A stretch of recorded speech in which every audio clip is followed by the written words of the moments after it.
Hello बच्चों, welcome to your channel physics with king Sen sir. बच्चों शुरू करते हैं आज का टॉपिक।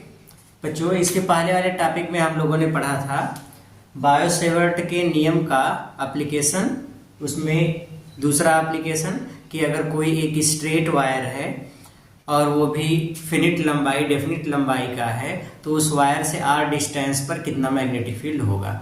अच्छा, मैग्नेटिक फील्ड हमने निकाल करके देखा भी, तो मैग्नेटिक फील्ड की वैल्यू हमको मिलती है V बराबर mu not upon 4 pi I upon R bracket में sine phi one plus sine phi two. फिर उसके डिफरेंट हम लोग केसेस सॉल्व किए।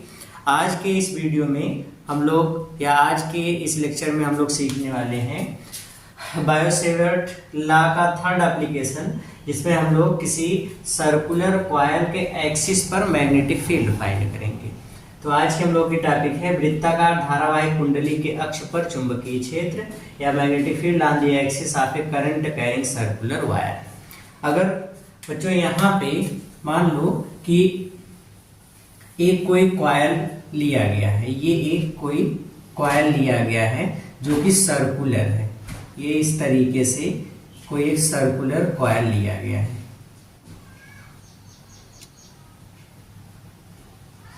ये है, ये सपोज ये कोई सर्कुलर कॉइल है, गंदा कॉइल है।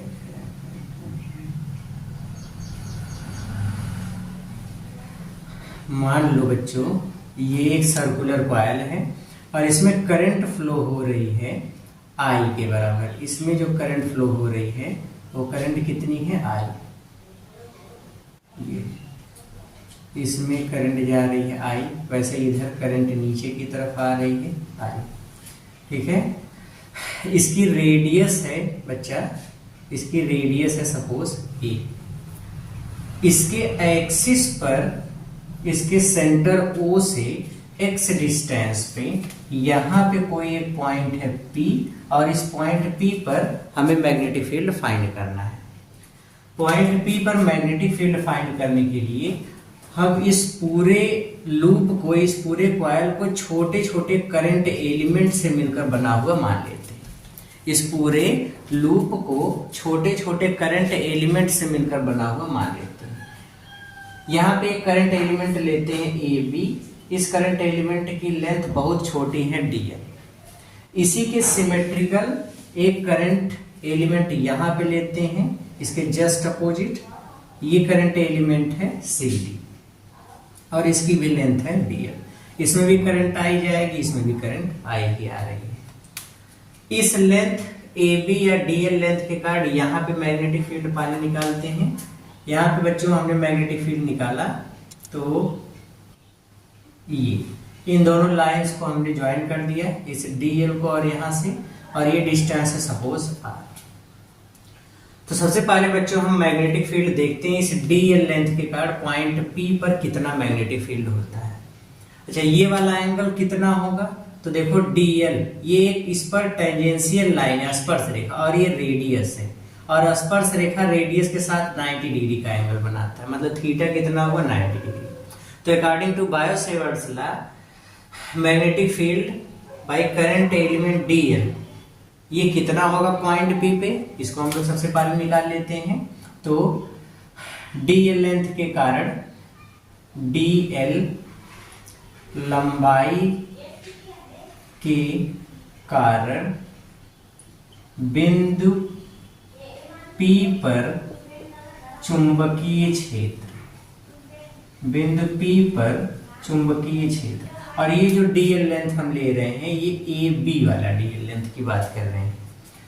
मैग्नेटिक फील्ड निकालेंगे तो DL लेंथ के कारण मैग्नेटिक फील्ड सपोज DB है, तो DB किसके बराबर होगा mu not upon 4 pi into I by current I है इंटू डिस्टेंस कितनी है R, I by R square into I DL sine theta. What is theta here 90 degree.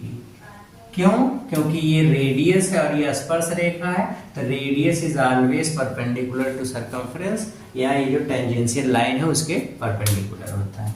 Okay, sine 90 की value 1, so DB is equals, so DB is equals DB की value किसके बराबर मिलेगी mu not upon 4 pi into I D L by R square. ये हमको मिल गया equation number first. Clear हुआ? ओके। अच्छा, अब बच्चों इस मैग्नेटिक फील्ड देखो, इस ए बी पर लेंथ dl, करंट है I, डिस्टेंस है r, मैग्नेटिक फील्ड इतना मिला mu not upon 4 pi I D L by R square.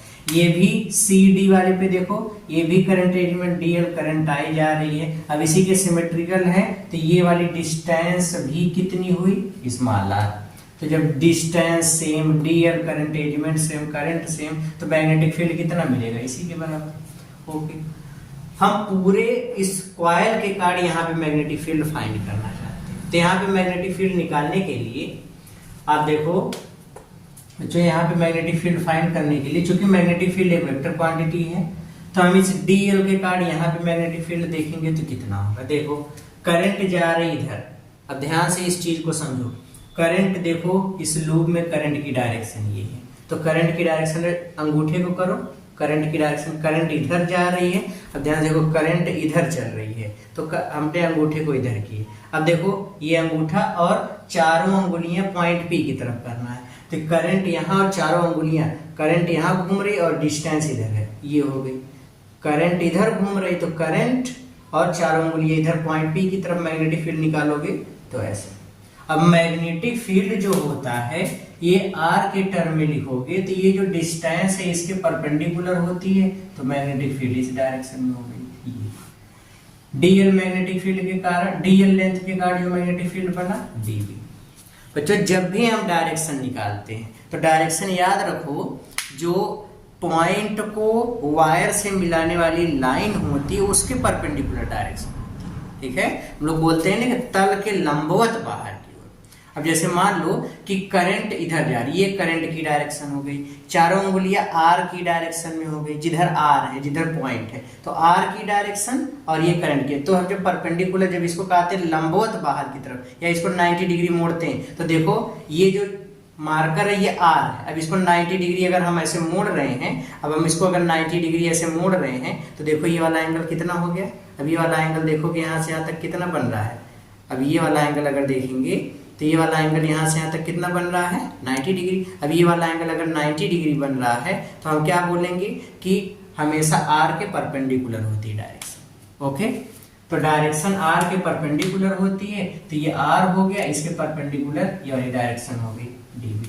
अब चूंकि देखो ये वाले dl के एकदम सिमेट्रिकल dl इधर लिया गया, तो इसके कारण मैग्नेटिक फील्ड यहाँ पे निकालोगे तो देखो इसकी एकदम जस्ट अपोजिट है, तो डायरेक्शन भी जस्ट अपोजिट। इस वाले ये इस वायर के परपेंडिकुलर था या इस लेंथ के परपेंडिकुलर था, तो इस वाले डिस्टेंस के परपेंडिकुलर दूसरे वाले मैग्नेटिक फील्ड की डायरेक्शन ये इस तरीके से, ये हो गया dv। दोनों के कारण सेम मैग्नेटिक फील्ड बनेगा dv, तो ये मैग्नेटिक फील्ड हो गया। अच्छा, नेट मैग्नेटिक फील्ड फाइंड करने के लिए मान लो ये वाला एंगल है अल्फा, तो सिमेट्री से ये वाला एंगल भी अल्फा होगा। यहाँ पे net magnetic field point P पर फाइंड करने के लिए हम लोग क्या करते हैं कि यहाँ पे कोऑर्डिनेट ड्रा करते हैं, या इसे dv को हम लोग कंपोनेंट में डिवाइड कर लेते हैं, इधर x एक्सिस इधर y एक्सिस। बच्चा अगर ये वाला एंगल अल्फा है तो ये वाला एंगल भी अल्फा होगा, कितना होगा, अल्फा। अब रही बात कैसे, तो अब इस चीज को समझो, ध्यान से समझोगे तब समझ आएगा। देखो ये वाली लाइन के ये y एक्सिस है, ध्यान से देखो ये वाली लाइन x एक्सिस, ये वाली लाइन y एक्सिस, तो दोनों के बीच का एंगल टोटल कितना होगा, 90 डिग्री। ये वाला एंगल कितना है, तो ये वाला एंगल है अल्फा, तो ये वाला एंगल कितना बचा, तो आंसर है 90 माइनस अल्फा। क्लियर हो गया? ओके। अब देखो ये वाला टोटल एंगल, अब देखो ये जो r वाली लाइन आई है और ये dv वाली, ये वाला टोटल एंगल यहाँ से यहाँ तक कितना है, 90 डिग्री। यहाँ से यहाँ तक का टोटल एंगल 90 डिग्री, क्योंकि r के परपेंडिकुलर है dv की डायरेक्शन। अब इतना एंगल इसमें से 90 माइनस अल्फा है, तो ये वाला एंगल कितना बचा, 90 माइनस अल्फा। अब इसको निकालोगे तो ये वाला एंगल कितना बचा, टोटल में से घटा तो 90 माइनस 90 माइनस अल्फा, तो सरल कर दोगे 90 minus 90 plus alpha, that means ये वाला एंगल कितना बचेगा, अल्फा। समझ आ गया? फिर से अब यहां पे देखो ये टोटल एंगल यहां से यहां तक का कितना है 90। अब इसमें ये वाला एंगल अल्फा है, तो ये वाला एंगल कितना बचा 90 माइनस अल्फा। बोल दिया गया कि इस वाले लेंथ से ये वाली लेंथ भी परपेंडिकुलर है, तो ये वाला टोटल यहां से यहां तक का एंगल 90 डिग्री, तो ये कितना बचा 90 में से घटा तो 90 माइनस अल्फा बराबर अल्फा, तो ये वाला एंगल कितना आ जाएगा अल्फा। क्लियर हो गया? गुड। तो बच्चों यहाँ पे ये वाला एंगल कितना हो जाएगा अल्फा। ठीक है, अब ये वाला एंगल अल्फा है तो उसी तरीके से ये भी अल्फा होगा। कंपोनेंट में डिवाइड कर लेते हैं, डीबी को कंपोनेंट में डिवाइड करोगे तो इधर वाला कंपोनेंट इसका क्या होगा डीबी कास अल्फा, क्योंकि इधर से पूर्ण नाप रहे तो कास वाला हो जाएगा, और इधर वाला कंपोनेंट इसका क्या हो जाएगा डीबी साइन अल्फा। ये हो गया। ओके, वैसे इस db का कंपोनेंट, तो इधर वाला कंपोनेंट कितना होगा db cos अल्फा, और इसके परपेंडिकुलर वाला कंपोनेंट इधर आ जाएगा db sin अल्फा। क्लियर हो गया? ओके। तो बच्चों यहाँ पे अब ध्यान से देखो, यहाँ पे हमें देख रहे हैं कि इन दोनों एलिमेंट के कारण यहाँ पे मैग्नेटिक फील्ड जब निकाल रहे हैं तो हर मैग्नेटिक फील्ड का जो कास वाला कंपोनेंट है एक दूसरे के अपोजिट है। ये डीबी कास अल्फा एक दूसरे के इक्वल एंड अपोजिट है, तो ये दोनों एक दूसरे को कैंसिल कर देंगे। डीबी साइन अल्फा एक ही डायरेक्शन में है तो दोनों आपस में ऐड हो जाएंगे। अच्छा, अब हम इसी तरीके से कहीं पर भी दो ऐसे एलिमेंट का अगर युग्म उठाएं, यहां पर लेंगे यहां पे लेंगे, एक दूसरे के सिमेट्रिकल लेंगे, तो उस स्थिति में भी क्या होगा डीबी कास अल्फा कैंसिल होगा, साइन वाले जुड़ जाएंगे। मतलब ये बात पूरे लूप पे लागू होगी। सभी करंट एलिमेंट, जितने भी टोटल करंट एलिमेंट है, सबके डीबी साइन अल्फा एक डायरेक्शन में मिलेंगे, सब ऐड हो जाएंगे। कास वाले के एक दूसरे के इक्वल एंड अपोजिट मिलेंगे तो कैंसिल हो जाएंगे।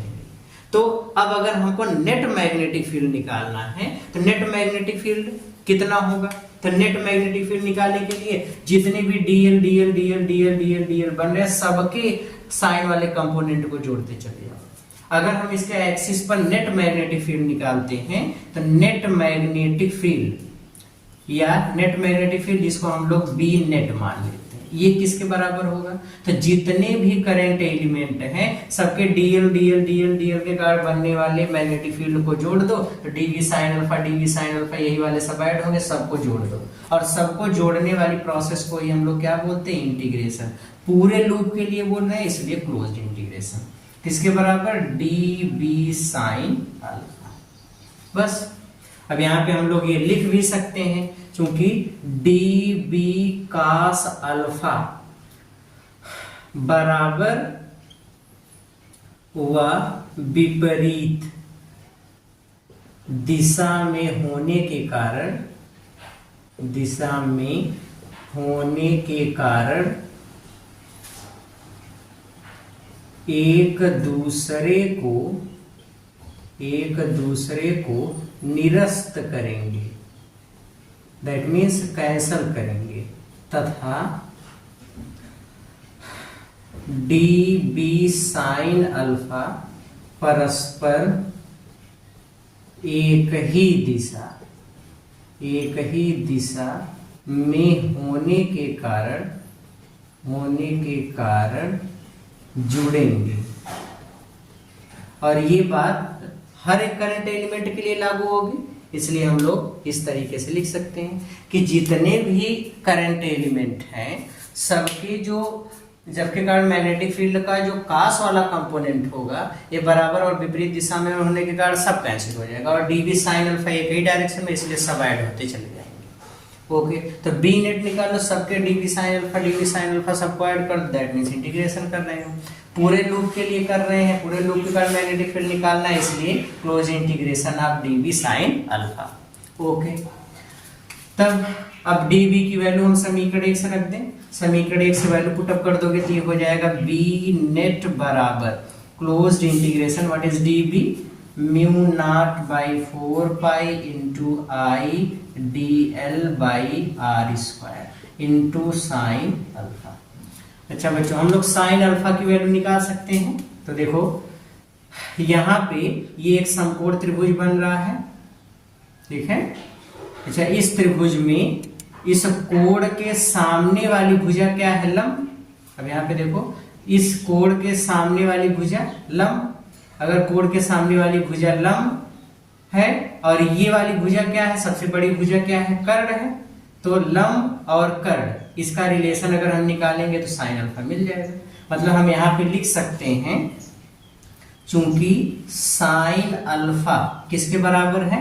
ये कोण, कोण के सामने वाली भुजा लंब और ये सबसे बड़ी भुजा कर्ण, साइन थीटा बराबर लंब बटे कर्ण, तो साइन अल्फा बराबर लंब बटे कर्ण। लंब कितना? a, कर्ण कितना है? r, ठीक है। तो ये कितना आ गया? a by R. यही वाली वैल्यू यहाँ पे पुटअप कर लो, तो ये हमको मिलेगा b net is equals close integration mu not upon 4 pi into I D L upon R square into A by R. इसका यहाँ पे मल्टीप्लाई कर लीजिए, तो ये हो जाएगा close integration of mu not upon 4 pi into कितना मिल जाएगा? I A D L by R cube. क्या क्या कांस्टेंट है सबको बाहर कर लो। देखो डिस्टेंस आर, आर ये सब कांस्टेंट है। तो देखो ध्यान से समझो, इस चीज को समझो। देखो इमेजिन करो कि यहाँ पे एक लूप ऐसे रखा गया है, ठीक। आर कैसे कांस्टेंट होगा इसको देखो, ये इमेजिन कर लिया, एक लूप ऐसे सर्कुलर ऐसे रखा गया, एक लूप ऐसे इमेजिन कर लो, ओके। अब इस लूप के सेंटर से इमेजिन करो यहाँ पे कोई पॉइंट है और इसके परिधि से जितने भी परिधि, जहां जहां तक पूरा परिधि, वहां से एक एक धागा ऐसे खींच करके मिलाते चलो, एकदम शंकु की तरीके से बनेगा। तो देखो जब सर्किल है तो हर एक पॉइंट से जितनी डिस्टेंस होगी सब इक्वल होती चली जाएंगी। दैट मीन्स आर की वैल्यू कांस्टेंट। तो आर भी कांस्टेंट है, तो जो जो कांस्टेंट है बाहर कर लो। तो जो कांस्टेंट टर्म होते हैं बाहर आ जाते हैं, तो बाहर कर लोगे। तो इसके बाद हम यहाँ से लिख लेते हैं बी नेट बराबर mu not upon 4 pi constant है, म्यू नॉट अपान 4 पाई बाहर आ गया into I A by R cube बाहर आ गया। मिलेगा कितना? Close integration of DL. अब डीएल मतलब इसे DL DL DL DL DL लंबाई को जोड़ते चले जाओ। डीएल डीएल डीएल लंबाई को जोड़ते जाएंगे तो डीएल का इंटीग्रेशन एल, एल मतलब पूरी लंबाई मतलब परिधि, और परिधि का फार्मूला 2 पाई आर, लेकिन यहाँ पे रेडियस है a, इसलिए डीएल इंटीग्रेशन ऑफ डीएल की वैल्यू कितनी मिली? Mu not upon 4 pi into I A by R cube into इसकी वैल्यू 2 पाई ए। समझ आया कैसे 2 पाई ए? भाई डीएल का इंटीग्रेशन एल हुआ, और एल मतलब पूरी लंबाई, और पूरी लंबाई मतलब परिधि, परिधि मतलब 2 पाई आर। आर के स्थान पे रेडियस ए है, इसलिए 2 पाई ए। अब यहाँ पे देखिए 2 पाई से ये 2 4 पाई कैंसिल होगा तो 2 मिलेगा। क्या क्या बचा? Mu not upon 2 into I A by R cube. अच्छा, हम आर को चूंकि हमको बोला गया कि इसके एक्सिस पे मैग्नेटिक फील्ड फाइंड करना है, तो हमको डिस्टेंस तो एक्स पता है, तो हम आर को अगर एक्स के टर्म में लिखेंगे, देखो ये कर्ण है, लंब आधार, तो कर्ण बराबर लंब का स्क्वायर अंडर रूट लंब का स्क्वायर प्लस आधार का स्क्वायर। तो हम लोग ये लिख सकते हैं, यहाँ पे हम लोग ये लिख सकते हैं आर की वैल्यू किसके बराबर? अंडर रूट ए स्क्वायर प्लस एक्स स्क्वायर। या हम इसको ऐसे भी लिख सकते हैं ए स्क्वायर प्लस एक्स स्क्वायर की पावर 1/2। करड़ी का मतलब 1/2। तो यहाँ पे वैल्यू पुटअप कर लो, तो यह आ जाएगा बी नेट बराबर, बी नेट किसके बराबर मिलेगा? यहाँ पे वैल्यू पुटअप करके रखेंगे तो mu not upon 2 into I, A का ए में गुणा कर देंगे तो A square divide by R cube के स्थान पे मान रख दो A square plus X square की घात 1/2, 1/2 में घात 3 का गुणा कर देंगे तो 3/2 मतलब ए स्क्वायर प्लस एक्स स्क्वायर की पावर 3/2। ये नेट मैग्नेटिक फील्ड का फार्मूला है। तो बच्चा अब ध्यान से सुनो कि अगर कोई सर्कुलर अगर कोई कॉइल लिया गया है, तो सर्कुलर कॉइल के सेंटर से एक्स डिस्टेंस पर उसके एक्सिस पर कितना मैग्नेटिक फील्ड होता है? तो answer mu naught upon 2 I A square upon A square plus X square की पावर 3/2।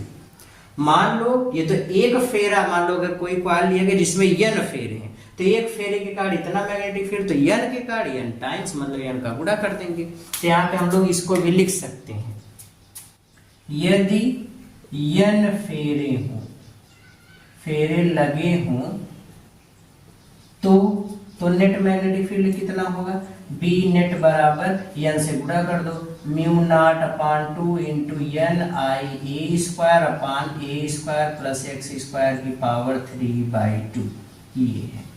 तो नेट मैग्नेटिक फील्ड हम लोग ऐसे निकालेंगे। क्लियर हो गया? तो अगर हमको नेट मैग्नेटिक फील्ड फाइंड करना है तो नेट मैग्नेटिक फील्ड फाइंड करेंगे हम लोग इस फार्मूले से, उसके एक्सिस पे n फेरे लेंगे तो n से गुणा कर देंगे। क्लियर हो गया? तो बच्चों इस तरीके से हम लोग किसी भी वृत्ताकार धारावाहिक कुंडली के अक्ष पर चुंबकीय क्षेत्र ज्ञात करते हैं।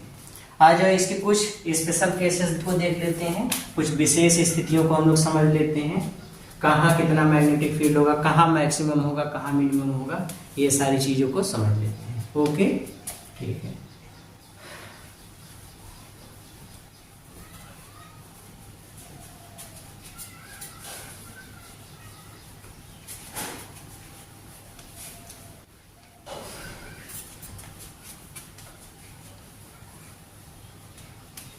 सब बच्चे स्कूल जाते हैं तो अपने मोजे को जरूर धो के जाएं, कहीं ऐसा ना हो कि कामयाबी कदम चूमने आए और इसमें सूंघ के भाग जाए। मस्त जोक था। चलो ठीक है, आ जाओ बच्चों स्पेशल केस देखते हैं। अब ध्यान से सुनो। पहला केस लेते हैं हम लोग। देखो मान लो कि अगर कोई हमसे कोई सर्कुलर कोई कॉइल दिया गया है, इसकी रेडियस है ए, रेडियस कितनी है ए, इसमें करंट फ्लो हो रही है आई, तो इसके एक्सिस पर x डिस्टेंस पे अगर कोई पॉइंट P है तो पॉइंट P पर मैग्नेटिक फील्ड कितना होता है, नेट मैग्नेटिक फील्ड कितना होता है। तो इसका फार्मूला हम लोगों ने देखा, बी नेट बराबर mu not upon 2 into I A square upon A square plus X square की पावर 3/2 कितना होता है। अच्छा, ये बच्चों मैग्नेटिक फील्ड जो हम लोग यहाँ पे निकाले हैं, इस मैग्नेटिक फील्ड में, अच्छा अगर इसमें n फेरे रहेंगे तो n से गुणा करके लिख सकते हो, उसमें क्या है। ये जो मैग्नेटिक फील्ड हम लोगों ने निकाला है वो देखो सेंटर से x डिस्टेंस उसके एक्सिस पे, कहाँ पे है, x डिस्टेंस उसके एक्सिस पर, तो उसके एक्सिस पर x दूरी पर इतना मैग्नेटिक फील्ड होता है। तो ये पहले केस में अगर एक्सिस पे मैग्नेटिक फील्ड पूछा जाए तो इतना। दूसरा केस ये है, अब पूछ लिया जाए कि इसके सेंटर पे कितना मैग्नेटिक फील्ड होगा। अगर सेंटर पे मैग्नेटिक फील्ड की बात की जाए तो सेंटर पे मैग्नेटिक फील्ड की वैल्यू देखो हम कैसे निकालेंगे।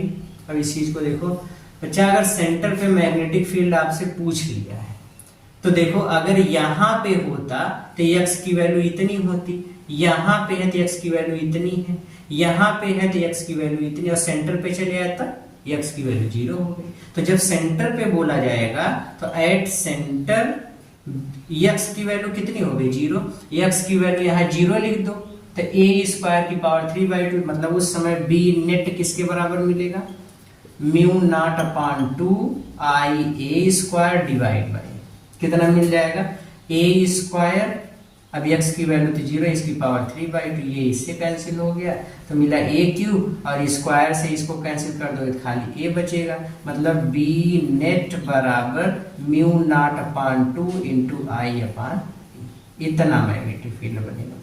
और बच्चा मैं आपको ये भी बता दूं कि ये मैग्नेटिक फील्ड मैक्सिमम होगा, सेंटर पर मैग्नेटिक फील्ड मैक्सिमम होता है, कितना मैक्सिमम। अब मैक्सिमम मैग्नेटिक फील्ड ज्ञात करने का हमारे पास एक और तरीका है। जब भी हम लोग मैक्सिमम मैग्नेटिक फील्ड निकालते हैं, for maximum value of B net at on the axis, इसके लिए हम लोग एक तरीका और लगाते हैं, that is D B by D X is equals 0। सरल करके जब x की वैल्यू फाइंड करते हैं तो x की वैल्यू 0 ही मिलती है, मतलब x बराबर 0 डिस्टेंस पे मैग्नेटिक फील्ड मैक्सिमम मिलेगा, इतना मिलेगा मैक्सिमम। और मैग्नेटिक फील्ड मैक्सिमम मिलेगा, तो दैट मीन्स हम ये बोल सकते हैं x बराबर 0 रख दोगे तो मैग्नेटिक फील्ड x बराबर 0 डिस्टेंस पे इतना होता है, तो यही मैग्नेटिक फील्ड की मैक्सिमम भी वैल्यू होगी। तो बी मैक्सिमम कहाँ मिलता है? एट सेंटर, मतलब केंद्र पे, और वो कितना होता है? Mu not upon 2 into I by इतना। तो दूसरे केस में हमको ये पता चला कि कॉइल के सेंटर पे मैग्नेटिक फील्ड मैक्सिमम होता है, और मैक्सिमम मैग्नेटिक फील्ड होता कितना है? बी नेट बराबर mu not upon 2 into I by ए।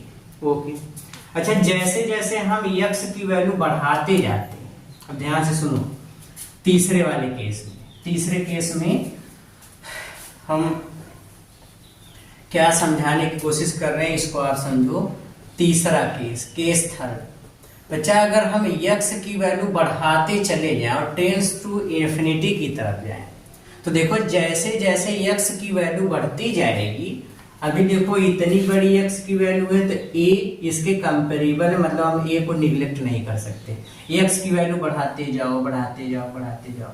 अच्छा, यक्स की वैल्यू जैसे जैसे बढ़ते जाएगा ये वाला फ्रैक्शन बढ़ता चला जाएगा, मतलब इसका डिनोमिनेटर, इसका जो हर है भाई, यक्स की वैल्यू बढ़ाओगे तो ए इस बार उसमें जोड़ दोगे तो ये पूरा हर बढ़ता जाएगा, और भाग करते जाओगे तो संख्या छोटी होती जाएगी, मतलब मैग्नेटिक फील्ड घटता जाएगा। तो जैसे जैसे यक्स बढ़ता जाएगा मैग्नेटिक फील्ड घटता जाएगा। अच्छा, मैग्नेटिक फील्ड अगर घटता जाएगा तो अब देखो, जब हम बढ़ाते बढ़ाते मैग्नेटिक फील्ड, मतलब सॉरी डिस्टेंस बढ़ाते बढ़ाते अनंत की तरफ चले जाए, डिस्टेंस बढ़ाते बढ़ाते अनंत की तरफ चले जाए। इस चीज को फिर से सुनो, हमने कहा कि देखो नेट मैग्नेटिक फील्ड का ये फार्मूला, अगर यक्स की वैल्यू बढ़ाते जाओगे तो यक्स की वैल्यू बढ़ाते जाने से इसका हर का मान बढ़ेगा तो भागफल छोटा होता जाएगा, मतलब मैग्नेटिक फील्ड छोटा होता जाएगा। दैट मीन्स यक्स की वैल्यू बढ़ाते जाओगे तो मैग्नेटिक फील्ड घटता चला जाएगा। अच्छा, मैग्नेटिक फील्ड कम होता चला जाएगा। अगर हम एक्स की वैल्यू अनंत पर कर दें, मतलब बहुत दूर चले गए, इतनी दूर चले गए डिस्टेंस अनंत हो गई। अब अनंत दूरी के लिए ये वाली डिस्टेंस तो बहुत छोटी है, मतलब उस समय यक्स की वैल्यू बहुत बहुत बहुत बहुत बड़ी है ए से। तो ऐसी स्थिति में ए की वैल्यू भी नियरली कितना है, वो निगलेक्ट हो गई। जब यक्स इतना बड़ा है तो ए की वैल्यू 0। अब ऐसी स्थिति में मैग्नेटिक फील्ड कितना हो जाएगा? जब ए की वैल्यू 0, तो ए की वैल्यू 0 कर दोगे तो बी नेट बराबर 0 का यहाँ गुणा तो टोटल 0, मतलब सत्यानाश। टोटल मैग्नेटिक फील्ड कितना? 0। तो नेट मैग्नेटिक फील्ड 0, मतलब 0 कहाँ पे होगा मैग्नेटिक फील्ड? अनंत पे। तो अनंत पे मैग्नेटिक फील्ड 0 होगा, इनफाइनिटी पे या इन्फिनिटी पे मैग्नेटिक फील्ड 0 होगा। मैक्सिमम कहाँ पे होगा? सेंटर पे। और एक से डिस्टेंस पे कितना होगा? इतना होगा। तो अगर हम इसके, ये देखो 3 केसेस हैं। अगर एक कोई सर्कुलर कॉइल लिया गया है तो कॉइल के सेंटर पे मैग्नेटिक फील्ड कितना होगा? तो आंसर है इस कॉइल के सेंटर पे इतना मैग्नेटिक फील्ड होगा। एक्स डिस्टेंस पे उसके एक्सिस पर कितना मैग्नेटिक फील्ड होगा? तो इतना मैग्नेटिक फील्ड होगा। 0 कहाँ होगा? अनंत पे। अनंत पे कितना हो जाएगा? 0। अब अगर हम इसके डिस्टेंस के साथ, मतलब एक्स के साथ मैग्नेटिक फील्ड के वेरिएशन का ग्राफ खींचें तो ग्राफ देखो कैसा जाता है। ध्यान से इस ग्राफ को देखो।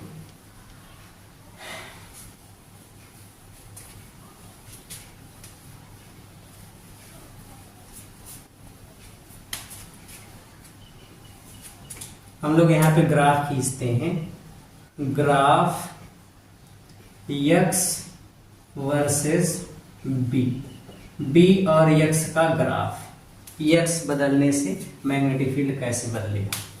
देखो, यहाँ पे कोई एक सर्कुलर लूप लिया गया, ये इसका सेंटर है, ठीक है, इसकी रेडियस है ये देखो,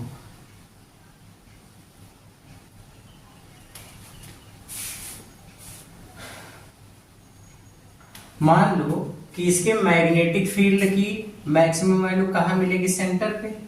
सेंटर पे मैग्नेटिक फील्ड मैक्सिमम होता है। मान लो इसका मैक्सिमम मैग्नेटिक फील्ड यहाँ पे मिलता है। कितना मिलता है? यहाँ पे। ये कोई वैल्यू है, सपोज ये वाली वैल्यू हम ले लेते हैं B nought. B nought is the maximum value. B nought maximum value of magnetic field. और वैसे भी हम लोग बी मैक्सिमम जानते हैं, बी मैक्सिमम किसके बराबर होगा, तो बी मैक्सिमम होगा म्यू नॉट, बी मैक्सिमम निकालोगे तो बी मैक्स किसके बराबर होगा, mu not upon 4 pi into I A by, या आई अपान no mu naught upon 2 into आई अपान ए, इतना होगा। अभी हम लोगों ने निकाला था, इतना ही मिलेगा। तो बी मैक्सिमम म्यू नॉट अपान, अरे भाई एक्स की वैल्यू 0 कर दो, एक्स की वैल्यू 0 कर दो, सेंटर पे आ जाएगा, सेंटर पे वैल्यू निकाल लोगे तो इतना मिल जाएगा। तो ये मैक्सिमम मैग्नेटिक फील्ड है। सपोज मैक्सिमम मैग्नेटिक फील्ड यहाँ पे है, तो अब यहाँ पे मैग्नेटिक फील्ड इतना। अब देखो एक्स एक्सिस पे जैसे जैसे दूरी बढ़ेगी, यहाँ पे एक्स बराबर कितना है 0 सेंटर पे, यहाँ पे चले गए तो एक्स की वैल्यू इतनी बढ़ गई, और ज्यादा चले, और ज्यादा और ज्यादा और ज्यादा। इधर हम जैसे जैसे यक्स की वैल्यू बढ़ाएंगे, मैग्नेटिक फील्ड घटना शुरू कर देगा, और घटते घटते किधर जाएगा, 0 की तरफ। वैसे इधर अगर चलोगे बाएं तरफ, मतलब इस एक्सिस पे चलोगे, यक्स अगर हम इधर चलते हैं तो ऐसी स्थिति में मैग्नेटिक फील्ड सेंटर पे मैक्सिमम, फिर घटना शुरू करेगा, घटते घटते किधर जाएगा, 0। तो ये इसका ग्राफ है, इस तरीके से।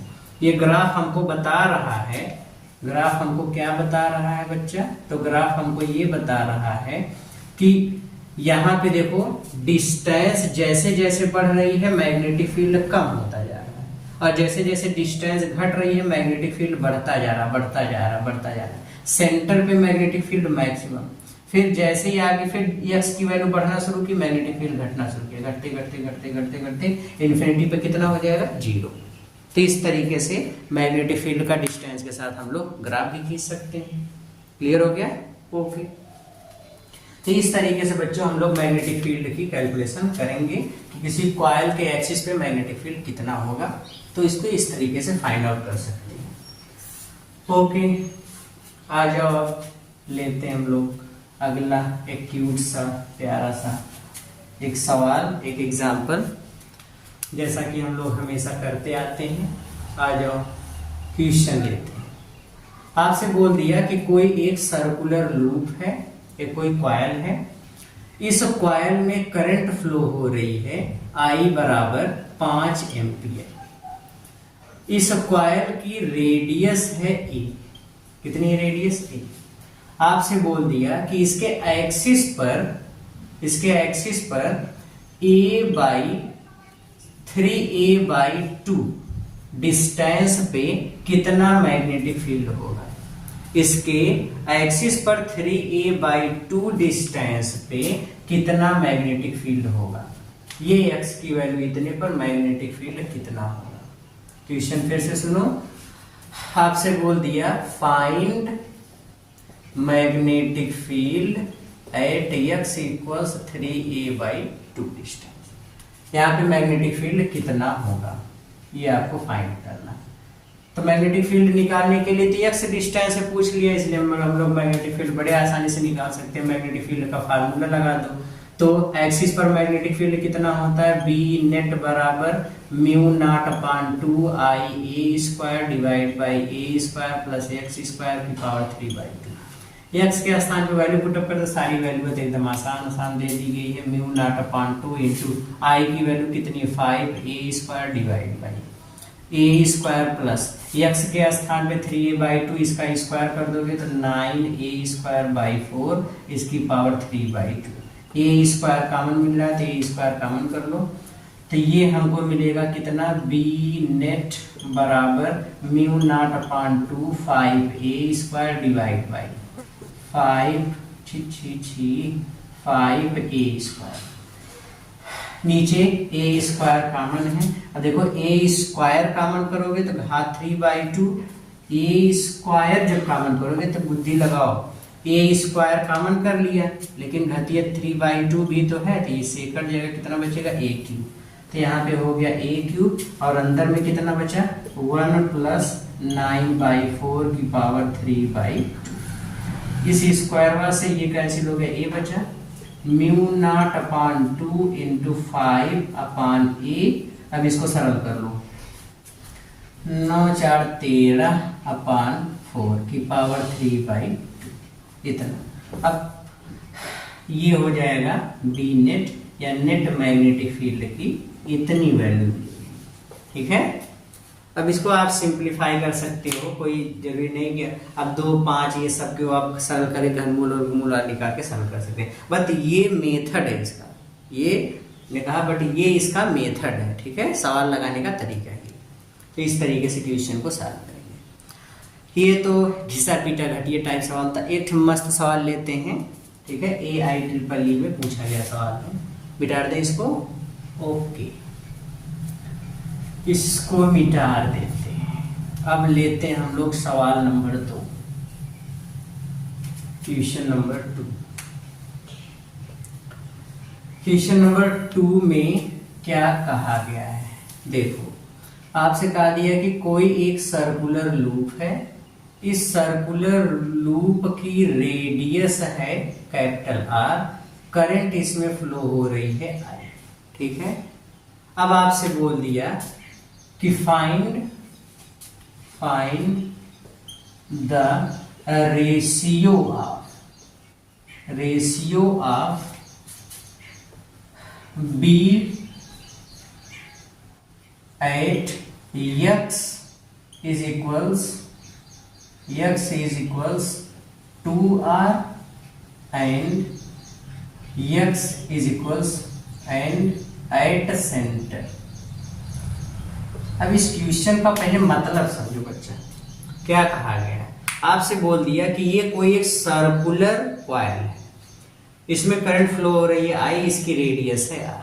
आपसे ये कहा दिया कि इसके एक्सिस पर x बराबर 2R दूरी पर जो मैग्नेटिक फील्ड है और इसके सेंटर पे जो मैग्नेटिक फील्ड है, दोनों का रेशियो ज्ञात करो।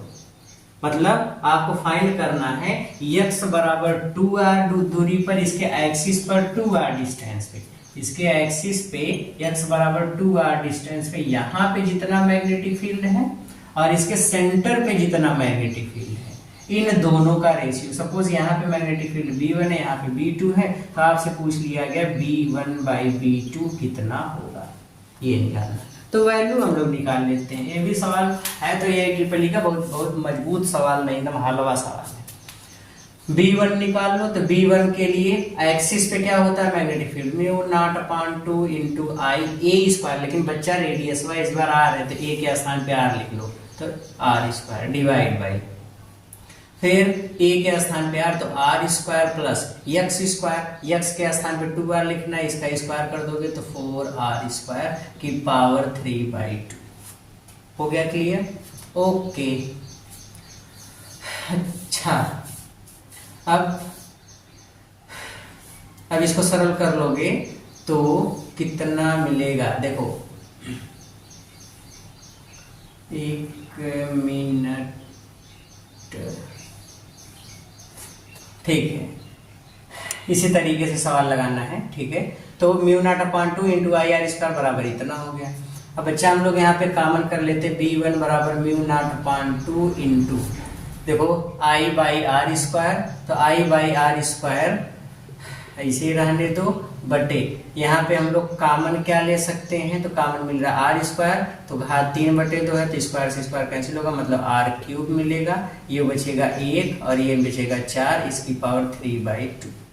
ओके, ये इससे कैंसिल हो जाएगा, तो B1 बराबर μ0/2 इंटू I/5 की पावर 3/2, कितना मिला, 5 की पावर 3/2।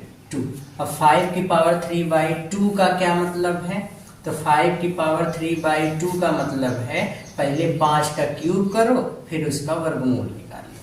क्या करना है, पहले 5 का क्यूब फिर उसका वर्गमूल, तो B1 बराबर μ0/2 इंटू I/5 का क्यूब करोगे तो 5 × 5 × 5, इसका वर्गमूल निकाल लो तो एक जोड़ा बन जाएगा 5√5, तो 5√5 इसका मान आ गया, 5√5 इतना। ये मैग्नेटिक फील्ड हमको मिल गया, इक्वेशन फर्स्ट। सेंटरवा पे कितना मैग्नेटिक फील्ड होगा, तो यहाँ पे x की वैल्यू कितनी हो गई, 0, फार्मूला अप्लाई कर लो, तो B2 निकाल लेते हैं, तो B2 बराबर कितना होगा, μ0/2 into I R square divide by R square plus, अब x के स्थान पे 0, तो x के स्थान पे 0 कर दोगे तो 0 की पावर इतना मतलब 3/2, इससे ये कट गया, r की पावर 3 मतलब ये कैंसिल हो गया, खाली r बचा, mu not upon 2 into I by R, ये आ गया B2 समीकरण नंबर 2। समीकरण 1 को 2 से डिवाइड कर दो, इसलिए यहाँ पे इसलिए B1 बाई B2 बराबर what is B1, mu not upon 2 into I by 5√5 divide by mu not upon 2 into I by R, ये हो गया। अच्छा अच्छा अच्छा अच्छा, क्या यहाँ पे कोनो आर नहीं बचा, ए स्क्वायर से कटा आर तो बचेगा ना, क्या लिख रहा है, आर लिख रहे हैं, क्या लिख रहे हैं, आर बच्चा। यहाँ पे देखो आर स्क्वायर से ये क्यूब कटेगा तभी, ये क्यूब है स्क्वायर, एक आर बचेगा ना, तो एक आर यहाँ पे लिखते चलो, एक आर लिखते रहिए, तो गुड़े आर कर लेते हैं।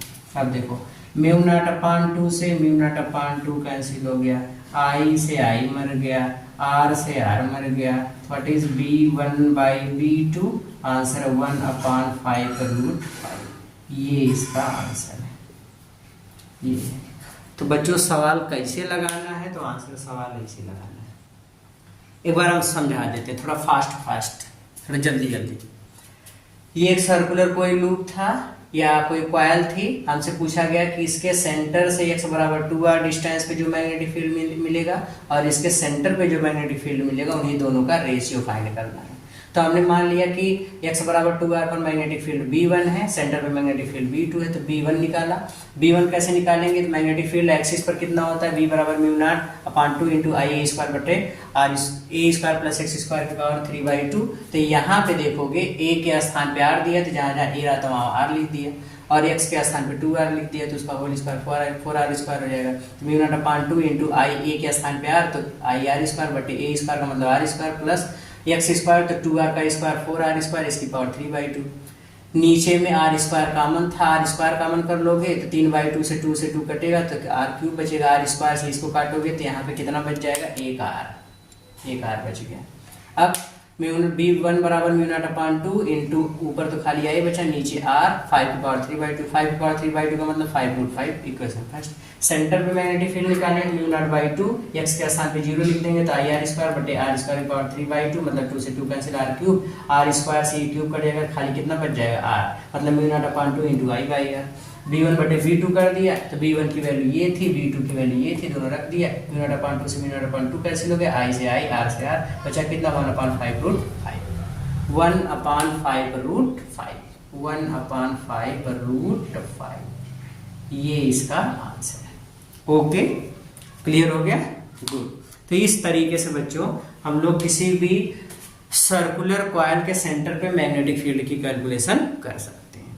ओके, तो आज के इस टॉपिक में इतना ही, पढ़ते हैं हम लोग या मिलते हैं नेक्स्ट वीडियो में, नेक्स्ट चैप्टर नेक्स्ट टॉपिक को लेकर के। तब तक हम लोग मेहनत से पढ़ेंगे, तो पढ़ते रहिए, मेहनत करते रहिए। All the very very very best.